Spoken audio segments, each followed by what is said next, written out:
These days, there's a lot of oversimplification of spiritual teachings. Now, on the one hand, spiritual teachings themselves are actually quite simple. They're meant for all of us.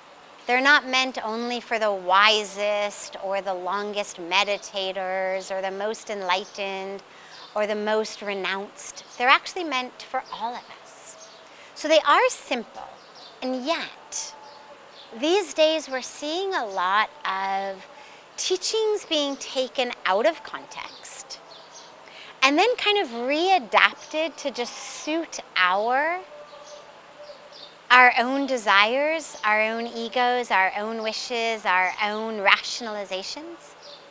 And this is not a good thing, because spiritual wisdom has the power to transform our lives. It is that which we're supposed to use to live our lives. But it has to be used in context and in the way that it is really intended. There's a beautiful story of some disciples of a guru. And the guru is teaching the disciples that everything is God. Everything is God. Whatever they may see, everything is God. And this is one of the core teachings of our culture.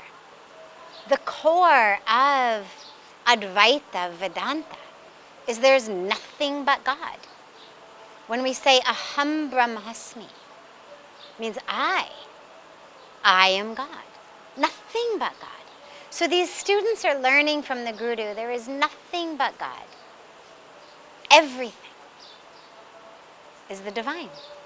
So one day, the students are out in the marketplace, and suddenly they hear this cry, "Get out of the way, get out of the way. Wild elephant.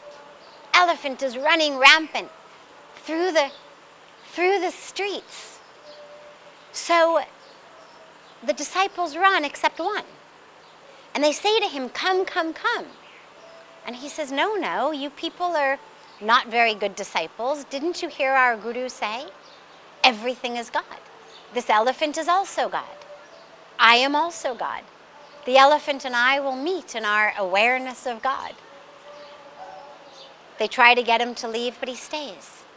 Now all the villagers are yelling, "Get out of the way, get out of the way. Elephant gone loose, running wild."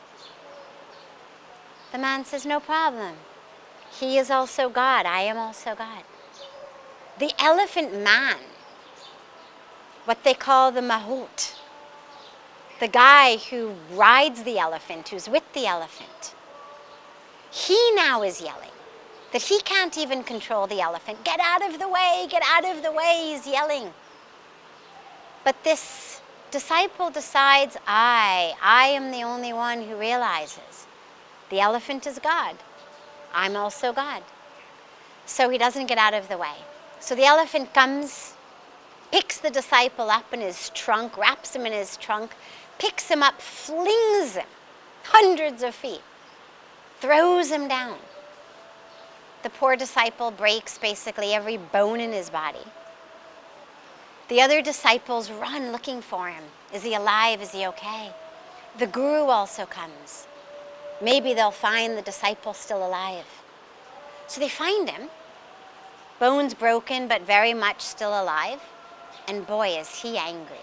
He sees the guru and he says, "You've almost killed me. I was just trying to live what you taught, that everything is God. And look, it almost got me killed." And the guru said, "This was your ego. You did not take the full wisdom. You took only the little part that suited you to make you feel like the big man who wasn't afraid of the elephants." He said, "When I told you everything is God, why did you think that meant only you and the elephant? What about all the villagers telling you to get out of the way? What about the elephant man, the mahout, the guy who knows the elephant, telling you to get out of the way? Aren't they also God? But in your ego, you didn't take the full teaching. And this is what happens to so many of us, and where we get, metaphorically, we land on our backs, we land on our face, we get hurt, we suffer. Because we don't get the full depth of the teaching. So make sure that you're not just getting your spiritual teachings in memes or in 30-second bites, but that you're actually getting the context, the depth, the meaning, the implementation, how to live it in your life, and the true wisdom. Because that is simple, but sometimes it takes a little more than a meme. So allow yourself to get the fullness of it, so that it really can teach and transform you.